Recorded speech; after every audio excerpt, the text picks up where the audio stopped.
Then I forgive you, said the man, dropping his cloak, and advancing to the light.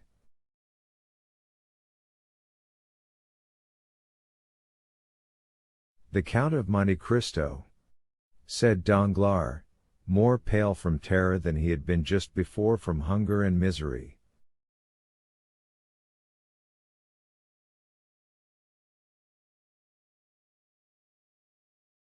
You are mistaken, I am not the Count of Monte Cristo. Then who are you? I am he whom you sold and dishonored, I am he whose betrothed you prostituted, I am he upon whom you trampled that you might raise yourself to fortune, I am he whose father you condemned to die of hunger, I am he whom you also condemned to starvation, and who yet forgives you, because he hopes to be forgiven, I am Edmond Dantes.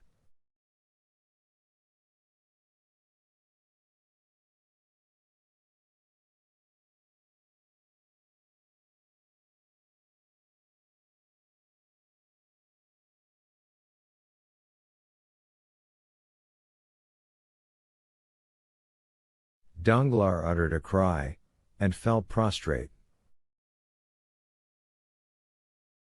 Rise, said the Count, your life is safe, the same good fortune has not happened to your accomplices, one is mad, the other dead.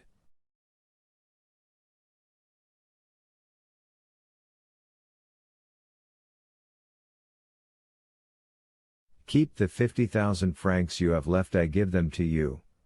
The 5 million you stole from the hospitals has been restored to them by an unknown hand.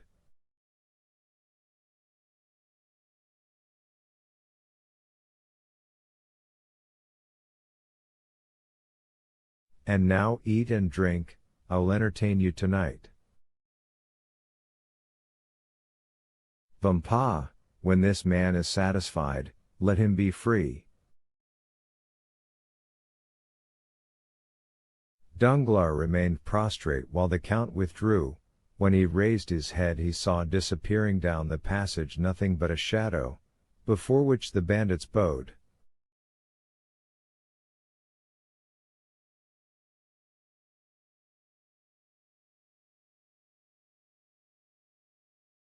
According to the Count's directions, Danglars was waited on by Vampa, who brought him the best wine and fruits of Italy.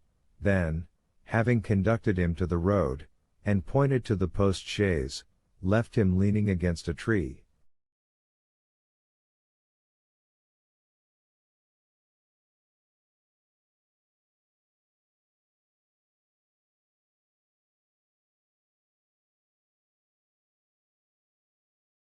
He remained there all night, not knowing where he was. When daylight dawned he saw that he was near a stream, he was thirsty, and dragged himself towards it.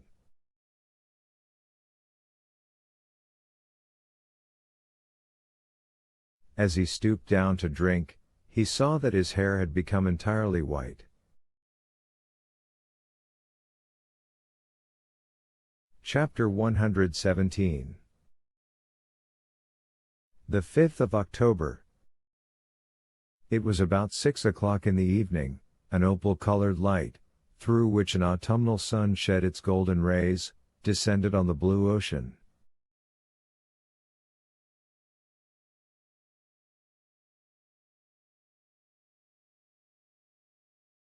The heat of the day had gradually decreased, and a light breeze arose, seeming like the respiration of nature on awakening from the burning siesta of the south.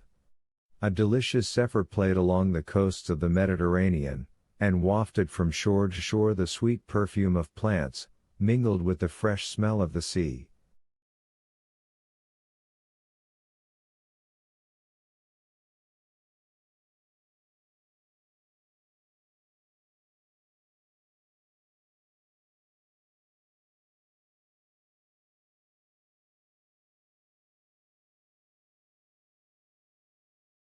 A light yacht, chaste and elegant in its form, was gliding amidst the first dews of night over the immense lake, extending from Gibraltar to the Dardanelles, and from Tunis to Venice.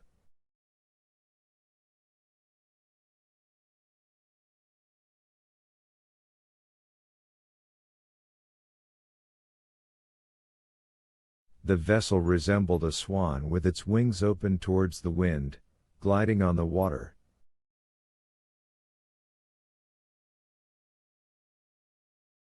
It advanced swiftly and gracefully, leaving behind it a glittering stretch of foam.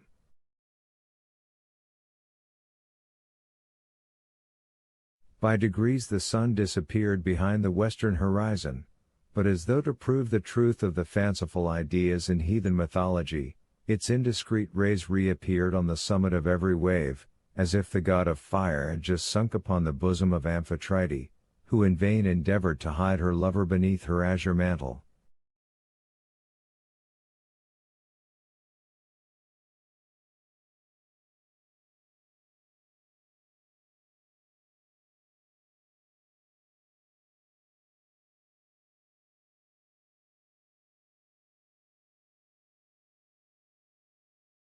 The yacht moved rapidly on, though there did not appear to be sufficient wind to ruffle the curls on the head of a young girl.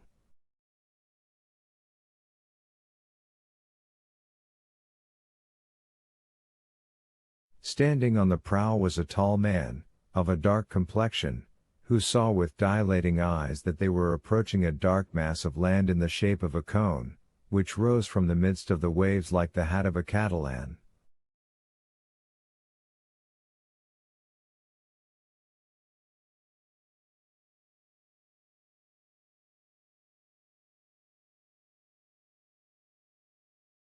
"Is that Monte Cristo?" asked the traveler, to whose orders the yacht was for the time submitted, in a melancholy voice.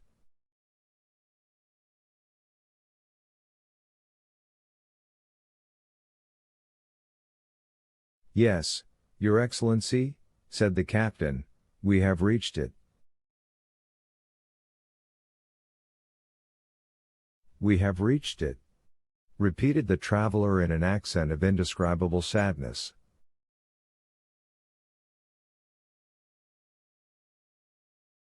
Then he added, in a low tone, "Yes, that is the haven." And then he again plunged into a train of thought, the character of which was better revealed by a sad smile, than it would have been by tears.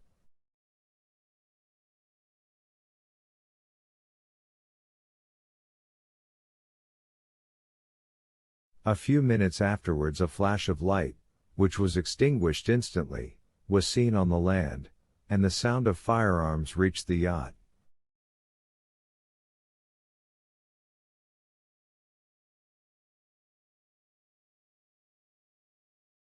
"Your Excellency," said the captain, "that was the land signal, will you answer yourself?"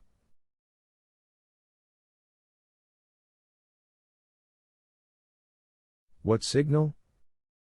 The captain pointed towards the island, up the side of which ascended a volume of smoke, increasing as it rose.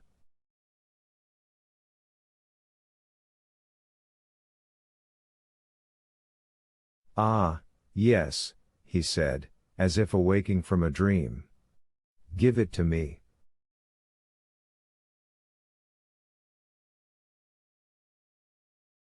The captain gave him a loaded carbine.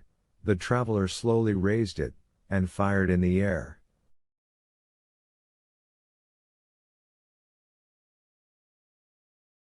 "10 minutes afterwards, the sails were furled, and they cast anchor about 100 fathoms from the little harbor.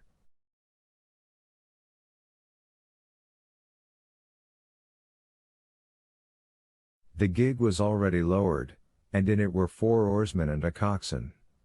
The traveler descended, and instead of sitting down at the stern of the boat, which had been decorated with a blue carpet for his accommodation, stood up with his arms crossed.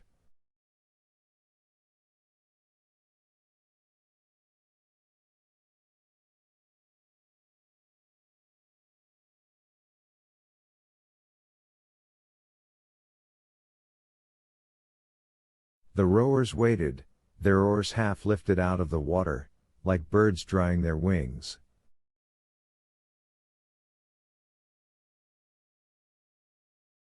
"Give way," said the traveler. The 8 oars fell into the sea simultaneously without splashing a drop of water, and the boat, yielding to the impulsion, glided forward.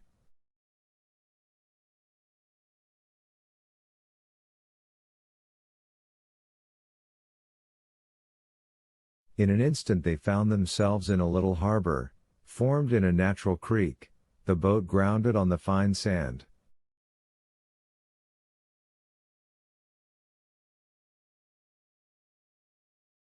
"Will your Excellency be so good as to mount the shoulders of 2 of our men? They will carry you ashore?"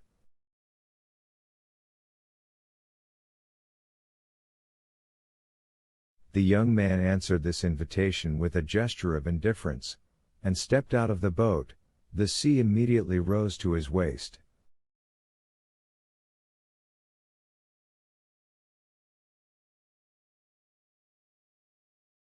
"Ah, Your Excellency," murmured the pilot, "you should not have done so, our master will scold us for it."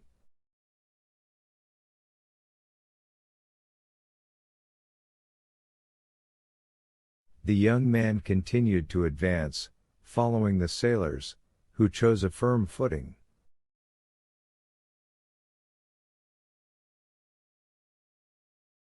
"30 strides brought them to dry land. The young man stamped on the ground to shake off the wet, and looked around for someone to show him his road, for it was quite dark.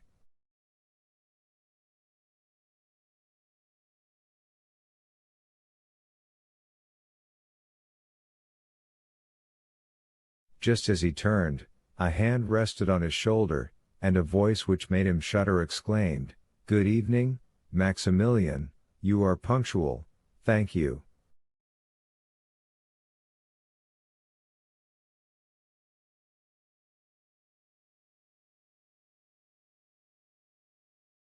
"Ah, is it you, Count?" said the young man, in an almost joyful accent, pressing Monte Cristo's hand with both his own.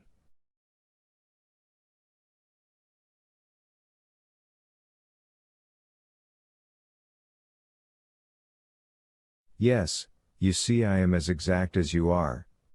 But you are dripping, my dear fellow, you must change your clothes," as Calypso said to Telemachus.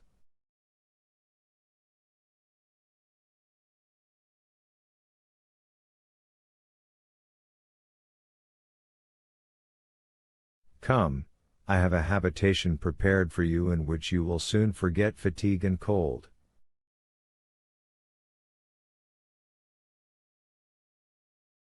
Monte Cristo perceived that the young man had turned around. Indeed, Morel saw with surprise that the men who had brought him had left without being paid, or uttering a word.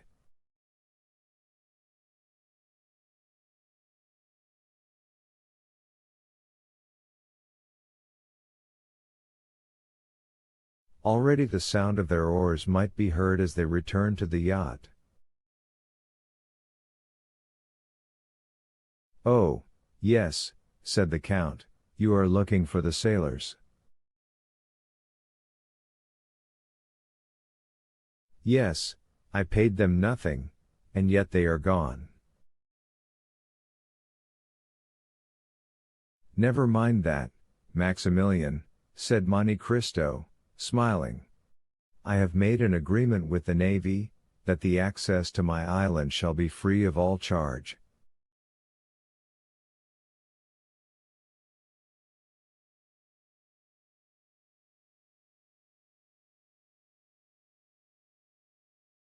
"I have made a bargain." Morel looked at the Count with surprise. "Count," he said, "you are not the same here as in Paris." "How so?"